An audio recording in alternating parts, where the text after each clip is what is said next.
నేను ఈరోజు డీజీపీ గారికి ఈ పత్రికా సమావేశం ద్వారా నేను అభ్యర్థిస్తున్నా, నా మీదికి దాడి జరగబోతున్నట్టు నాకు స్పష్టంగా కొంతమంది తెలుగుదేశం పార్టీ నాయకుల ద్వారానే నాకు ఒక వర్తమానం అందింది. నేను నిరాయుధుణ్ణి, నన్ను కాపాల్సినటువంటి బాధ్యత పోలీసులది. ఇన్ కేస్ మీరు కాపాడలేకపోతే మీకు చేతనైతే నన్ను కాపాడండి, నా మీద జరగకుండా చూడండి.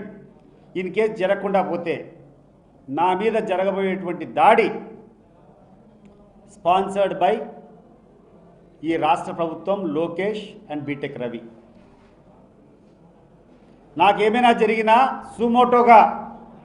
సుమోటోగా లోకేష్ను, బీటెక్ రవిని పెట్టి సిబిఐ ద్వారా విచారణ చేయాలని చెప్పి నేను కోరుకుంటున్నాను. ఎందుకంటే ఇక్కడ పోలీసుల ద్వారా న్యాయం జరిగేటువంటి పరిస్థితులు లేవు. ఈడ పోలీసులు కాదు, పచ్చకండ వాళ్ళు వేసుకొని తిరుగుతుంటారు. ఇక్కడ డిఎస్పీ కానీ, ఇక్కడ రూరల్ సిఐ కానీ, ఇక్కడ డిఐజీ కానీ వాళ్ళకు పెత్తనం ఇచ్చినారు. నిజాయితీ పట్ల అధికారులంతా పక్కన కూర్చొని ఉన్నారు. వీళ్ళ వల్ల ఎటువంటి న్యాయం జరగదు.